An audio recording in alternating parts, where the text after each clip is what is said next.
Hello everyone, my name is Alice Murasame and our today's topic is how to get your character stronger in Genshin Impact to deal those massive chunks of damage we always see on streams and on YouTube. I think a lot of us experience that one point in Genshin when you hit mobs and suddenly understand that your characters are too weak for the current world level. This type of guide will help new players to get the grasp of leveling the characters, making them stronger. Keep in mind that a lot of information here might be pretty obvious, but I hope everyone could find here something useful for themselves. I will be speaking about all of the characters generally, without concentrating purely on each role characters have in the game. But for the example to be nice and clear, I will use mostly Hu Tao and Diluc for the showcase. Grab yourself something to eat, relax, and let's get straight to the point of the video. Stats. To start with, let us look at the stats. For some of us, stats are just numbers near our character, and nothing more, but the power of a character depends heavily on them, like in any RPG game. Let's take a look at the most important one.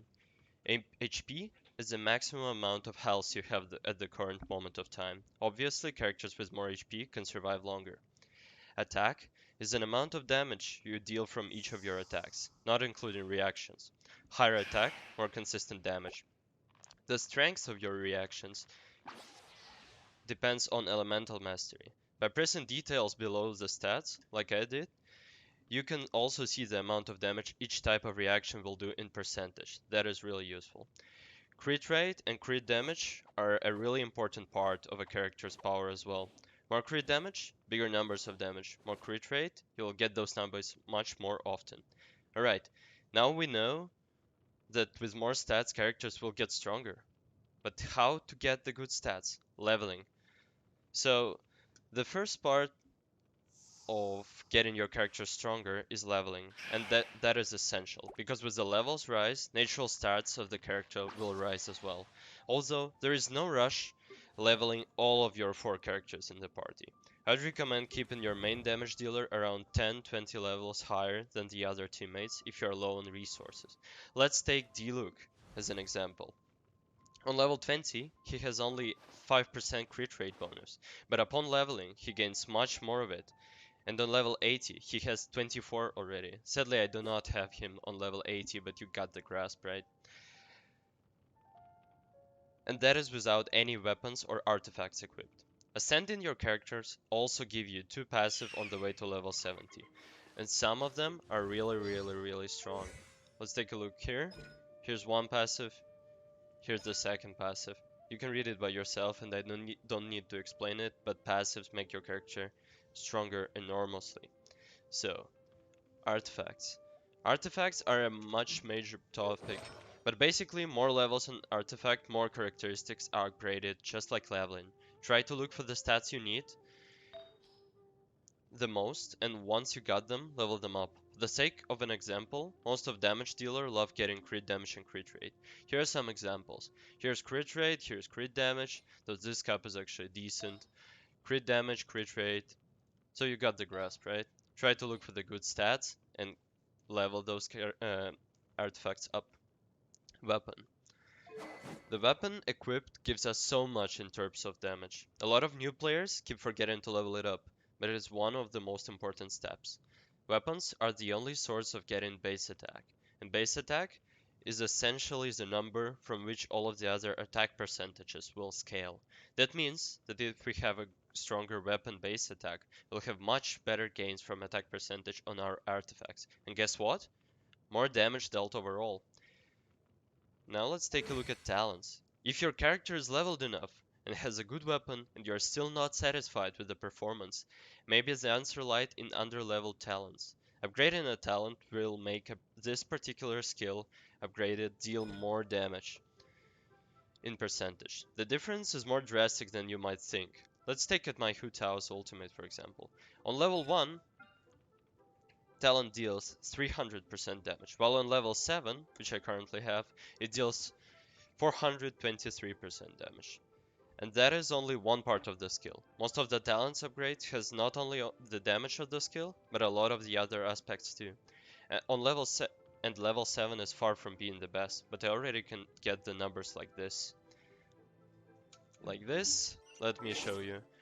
A couple of days ago, I've got my biggest crit overall, and it was somewhere here. Yeah, the numbers like this you can get just from the level 7 of your ultimate, so it's pretty dope, right? And final tips regarding the talents. Let's get back to the talent screen real quick. The books are not infinite, so try to spend them wisely. For example, if you're leveling Jinshu, you want to level his E and his Q the most in equal ratio. Although you can completely forget about normal attacks because you don't use them really often, right? He enters the battlefield, presses E and Q, and goes back to the pocket. Another good example gonna be Ganyu. I know not all of us have her, but it's obvious if you play her as DPS, you should prioritize normal attack over the other two talents, and so on. I think it should be pretty clear now. A bit about elements and themes now. So, if I would go in depth about party composition building, that would be a whole new topic for another video. So we will keep it simple for now. If you want to push your character's strength even more, consider thinking about your party composition and what you need to do to get bigger damage. So here's my main party. I know not everyone has Hu Tao as a big pyro DPS unit, but this party right here is purely to show you guys how synergy works. My Hu Tao never would do so much damage without Jinshu applying Hydro on the enemies. That helps to trigger a Vaporize reaction. That adds a massive boost to each pyro damage number I get. Wait. Actually, here should be official. Fischl deals a lot of your damage on field, so we can concentrate on Hu Tao killing things, which is always a good thing, while Oz hits the enemies. And here's Diona, who provides shields and can apply cryo on an enemy, which means the next hit with Pyro will be melt with a bigger damage as well. And now, I wanna get you the most important tip in leveling the characters. Take your time. Your characters will not get strong in a single evening, or there is no need to feel down if you're weak at the moment. Enjoy the game. Go for it slowly and steadily, and you will see how the power of your character grows. In the end, any character is viable in Genshin, and all of them can be really strong if you invest time in them. So, thank you very much for watching. I hope I could help you out. If you had any questions regarding this topic, if you have any other questions regarding the matter, please let me know in the comment section down below. I'd really appreciate if you will check me out on Twitch, where I provide the content primarily. I stream there every 2 days, so make sure to check this out in the description. My Discord is there as well. A lot of Inazuma content will be coming soon, so consider clicking on this like button and subscribing. I hope you enjoy, and until next time.